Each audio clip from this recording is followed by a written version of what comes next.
This week on The Travel Detective, it's a country that's been closed off to the outside world for nearly 9 decades. A kingdom that's been notoriously impossible to visit until now, as visas are being granted to visitors from all over the world. However, the decision to open the doors has not come without controversy. I'm Peter Greenberg with a special report from Saudi Arabia. This week on The Travel Detective.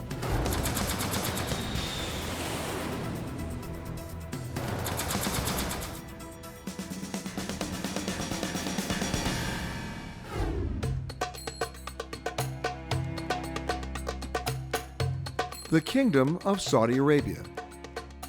It's long been seen as a mysterious and exotic country, closed off to most of the outside world since its formation in 1932. But in September of 2019, that changed when Saudi Arabia began issuing visas allowing visitors from 49 different countries to enter the kingdom. The visa program is part of a much larger economic reform plan, partly an effort to lessen the country's dependence upon revenue from oil. The plan is expected to create 1 million tourism jobs, with a goal of increasing visitation to tourism sites to 100 million people by the year 2030.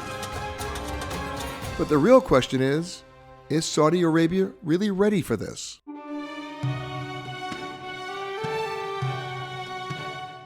First, a little background. The country is bordered by the Gulf of Aqaba and the Red Sea to the west, the Persian Gulf to the east, and it shares borders with Jordan, Iraq, Kuwait, the United Arab Emirates, Oman, Yemen, Qatar, and Bahrain.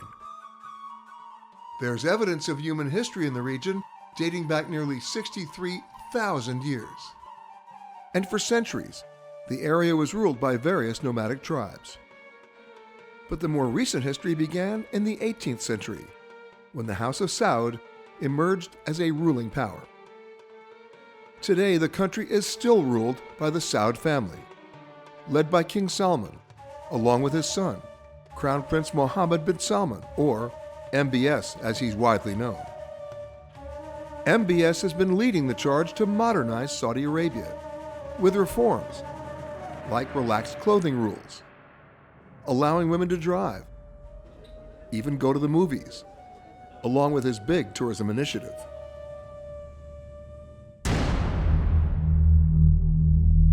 But these changes have been overshadowed by events back in 2018. In October that year, Washington Post journalist Jamal Khashoggi was brutally murdered and dismembered inside the Saudi Arabian consulate in Istanbul, where he'd gone to obtain papers to marry his Turkish fiancée. His murder sparked a global outcry that resulted in 11 Saudi government workers being charged with the crime. In December of 2019, 5 of them were sentenced to death, although the move was widely criticized by the international community as a slap on the wrist. But amid all the accusations of involvement in the incident, MBS has taken responsibility as the Saudi Arabian leader. But he's denied any advanced knowledge or direct role in the killing.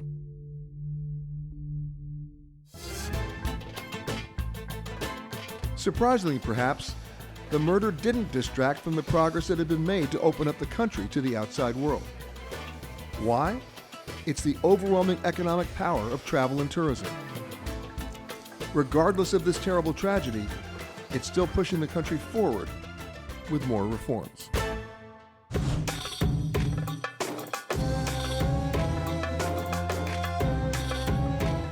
So what can you expect to find in this country? A place that few Westerners have visited, and even fewer understand. I'm going to show you a look at this country that you've never seen. From the desert, to the sea, to the forest. Yes, the forest. And modern cities filled with experiences you'd never expect. Riyadh, the capital and financial hub of Saudi Arabia, is also an architecture lover's dream. It's a combination of old and new, cutting edge and traditional design. The city's a veritable sculpture garden, filled with some of the most creative and diverse structures that you'll find anywhere in the world. The Kingdom Center, which rises nearly 1,000 feet, is visible all over the city, particularly at night when it's lit in various colors, highlighting its unusual shape, and the glass sky bridge that spans the distance between the two towers. The Al Faisaliya Tower, also called the Star Dome, was the first skyscraper built in Saudi Arabia. It contains a massive glass globe near the top of the structure, which is home to a restaurant with 360-degree views.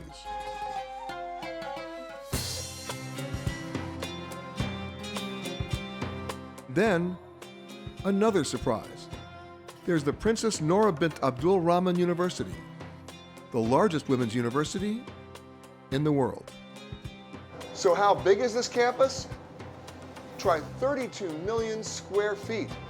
That's roughly the size of JFK International. In fact, it's so big, they have their own 7-mile-long driverless train system just for the students to get around. The Central Library holds more than 2 million books in both Arabic and English to service the university's nearly 50,000 students.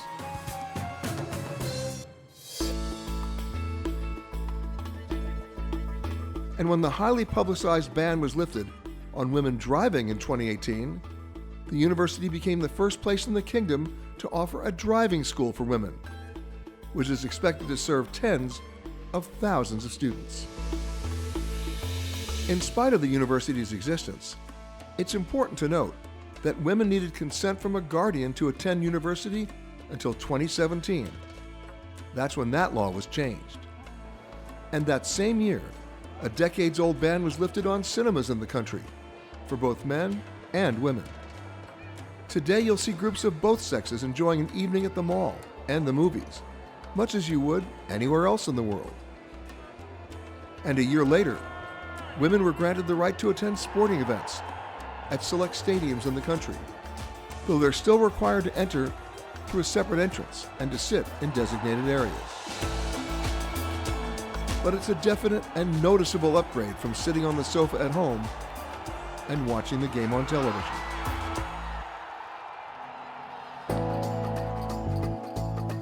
So what's so special and significant about this location?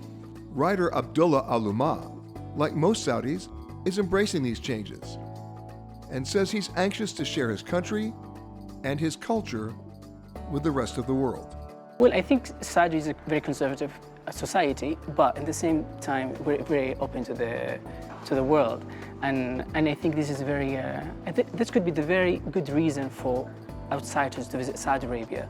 I mean, some people say this restricts social norms, they would put them off of traveling to Saudi. But I think there's a very good reason for them to come here to see how this modern society, still till today, preserve very well their traditions and cultures and very live the life.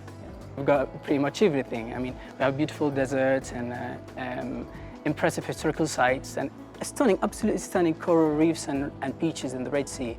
And all this is barely untouched by tourists.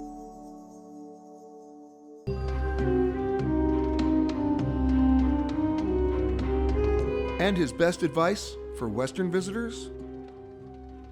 Come to a Saudi house. Yes, and I think this is very, very interesting to see how a Saudi family that's still, again, they've been open to society. They have all these international brands, but they preserve their own culture and traditions in a way that fits beautifully in the modern ages. Yes.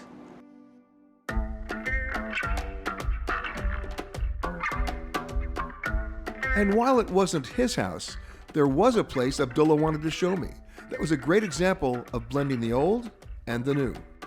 This may look like a movie set, but it's actually one of 5 UNESCO World Heritage Sites inside Saudi Arabia. It's called Turaif. It was built in the 15th century inside Diriyah, which was the first capital of the Saudi dynasty. The cool thing is, it's only a half hour outside of Riyadh, and it's got a wealth of history. Imagine this mud town here used to be one of the most powerful and influential towns in all Arabia. As a matter of fact, many consider this to be the birthplace of the Arabian Peninsula and the foundation of Saudi Arabia.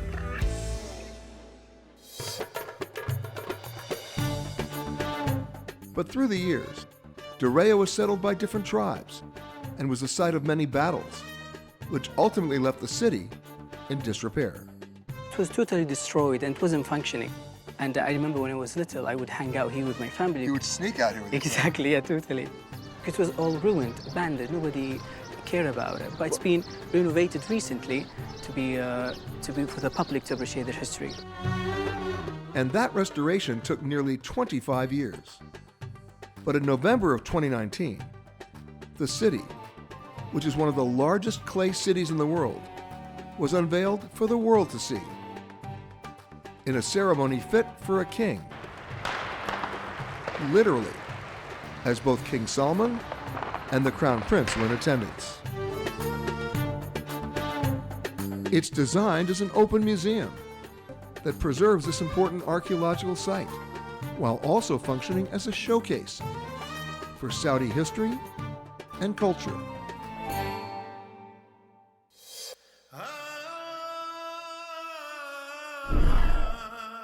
Another must-see, about 60 miles northwest of Riyadh, is Jebel Firain.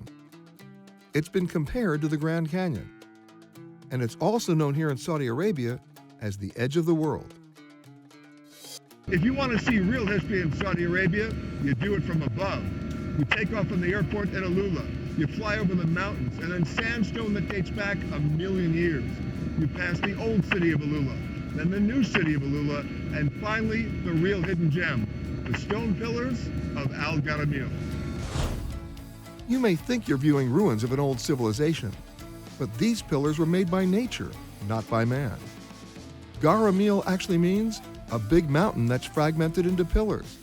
And that's because, well, the monoliths are the remains of a mountain that existed here thousands of years ago. These stone columns contain iron oxides that give them their color. But more importantly, the oxides make them resistant to the harsh desert environment. From the air, you can also get a clear view of an ancient ghost town. It was initially founded in the 6th century BC. It's the old walled city of Alula. It was originally built of mud and brick, but was reconstructed in the 13th century. Though there are some vestiges of traditional Arab architecture among the ruins. But Alula is more than just an ancient village. It refers to a governorate of the Medina region that covers an area of more than 11,000 square miles of desert, canyons, and mountains. And it's in Alula that you'll find Saudi Arabia's first UNESCO World Heritage Site, a place that's mostly unknown to the outside world. Sometimes called the sister city of Petra, Madain Saleh is an ancient Nabataean city from a lost kingdom dating from the 1st century AD. But unlike Petra, there are no souvenir stands, no camel rides, and absolutely no crowds. What you'll find here, along with the stunning silence, are well-preserved tombs adorned with carvings of birds, flowers, and ancient symbols. And probably not surprisingly, much of the city is believed to still be buried beneath the sand. I think that's an interesting thing. This one piece will make 52 layers. Watch on mobile devices or the big screen, all for free. No subscription required.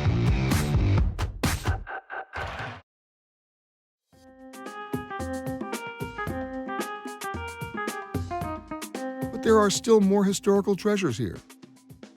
There's Ekma Mountain, an open library of sorts that contains 196 intact Liyanite inscriptions. And then there's Dedan, the capital of the Dedanite and Leonite kingdoms. The site is so large that it's believed that only 5% of it has ever been excavated. But it sits in a valley surrounded by mountains containing one of the more well-known sites here, the Lion Tombs, which date back to the 5th century BC and are named for the massive carvings adorning the entrance to the tombs. Dr. Abdul Rahman Al-Suhaibani has spent considerable time at this site. We did 15 years of excavation here, and before this excavation is carried out, we have the basin here, which was used for the purification. The source, we think that come from the well here, so excavated 5 years ago with 7 meters of deep. And they know it was used for purification because during the excavation, they discovered that it was a religious site. In the middle of the desert, about 5 miles northeast of Alula, you'll find a massive 3-story rock rising from the sand. It's hard to miss its distinctive shape, which has earned it the moniker of Elephant Rock. If you're lucky, you might come across a group of Bedouins with their camels, or women from a nearby village working on their crafts. And after a long day, it's a perfect place to relax and enjoy a cup of tea with the locals while taking in an unbelievable panoramic view of the desert sunset.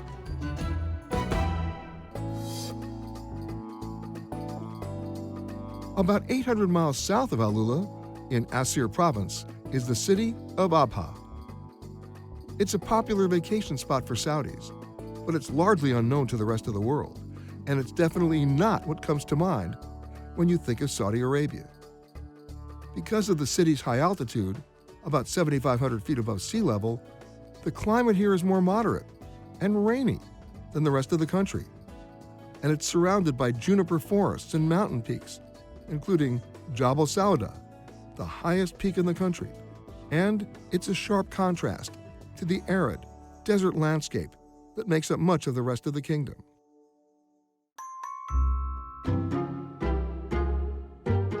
It's in this region you'll find Rijal Alma, a small village that was once a bustling trading center and a rest stop for travelers between Yemen and the holy sites of Mecca and Medina. The village is made up of about 60 multiple-story buildings, constructed of local stone, wood, and clay. And these buildings have their own histories spanning hundreds of years and multiple generations.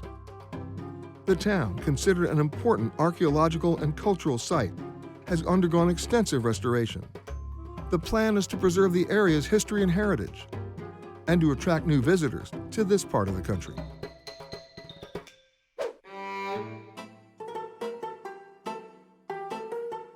The Asir region is also known for its honey production. And in Abha, you can visit the souk, where this local market lets you sample some of the sticky gold liquid, which is not only delicious, but it's also been used here throughout the ages for medicinal purposes.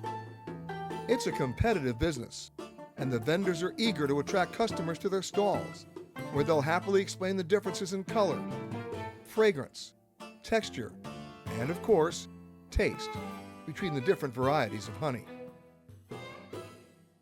Here's something you're not going to find in the guidebooks. About 9,000 feet up from Abha in the Al Suda Mountains, you get 2 surprises. One, my new friends.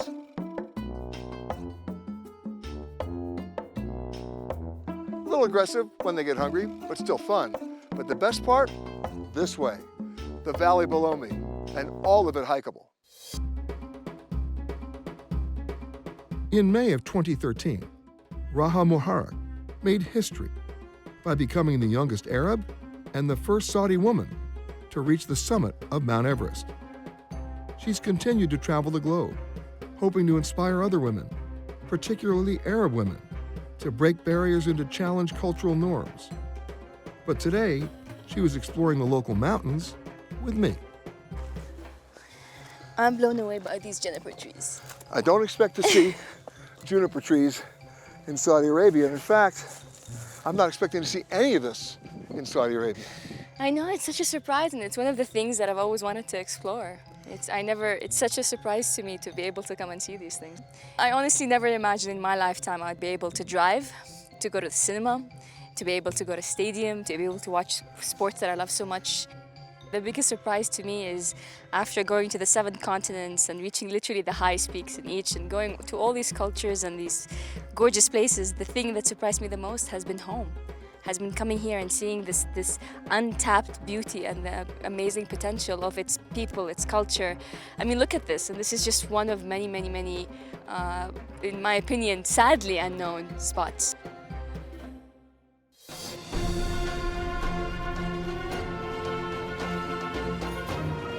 Before you leave Abha, there's another pretty cool and unknown spot you should visit. This colorful, graffiti-filled space is Al Muftaha, a 250-year-old village that's been transformed into a cultural and creative showcase for local and regional artisans. Here you'll find galleries filled with painting, photography, and handicrafts, a museum, even a performance space. This is where you find real, contemporary Saudi art, and you get to mingle with the locals. And if you drive about 400 miles north from Abha, along the western border of Saudi Arabia, you'll reach Jeddah, the second largest city in the kingdom. Established as a major port city in the 7th century, Jeddah became the gateway for Muslims traveling by sea for their annual pilgrimage to Mecca. This influx of foreign visitors, combined with its location as a strategic position along the Indian Ocean trade route, helped to make Jeddah culturally and architecturally diverse. And today, you might be surprised to find a modern city that embraces the old while actually welcoming the new.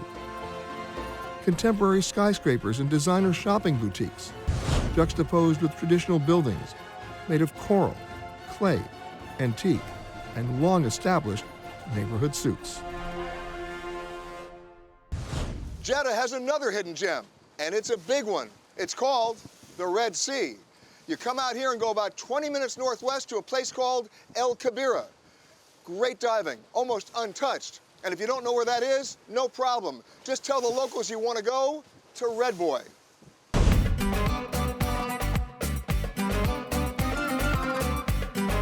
With average water temperatures hovering near 80 degrees, there's no excuse not to hop in the water. The sea is calm, the visibility exceptional. And you can explore coral reefs that few, if any other people have seen. Some of the reefs are in shallow water that's no more than waist deep. And they're filled with schools of colorful fish and coral, making this an ideal place even for snorkelers. But if you're a diver, the water off the coast of Jeddah is filled with countless reefs and small islands. There are also a number of accessible wrecks, all rich with marine life. Like the Cable Wreck, which is still fairly intact, and whose top sits at a depth of just 56 feet, with enough ambient light to easily explore. Or the Chicken Wreck, which is sandwiched between two reefs, keeping the water calm and with pretty good visibility. And if you're a novice diver, check out Marble Wreck, which is less than 60 feet at its deepest point. So it's totally doable.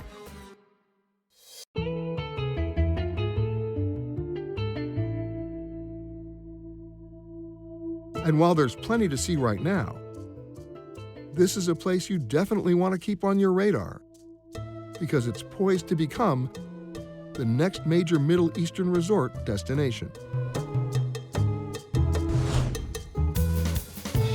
The Red Sea Project is a cornerstone of Crown Prince Mohammed bin Salman's tourism initiative, and it calls for a resort that will cover roughly 11,000 square miles. That's an area about the size of Belgium. It will be spread across a lagoon of 50 pristine and previously untouched islands, with deserts, mountains, and of course, beaches. The plans call for eco-friendly and sustainably built resorts, entertainment facilities, a marina, and its own airport, which is important because it's said that unlike the rest of the kingdom, Western dress, which could include resort wear and bathing suits, will be allowed here. Unfortunately, you won't be able to make reservations quite yet. The project is not expected to be completed until 2030. But the good news is that until then, you've got untouched and unspoiled territory all to yourself. That does it for this week. I'll see you next time on another edition of The Travel Detective.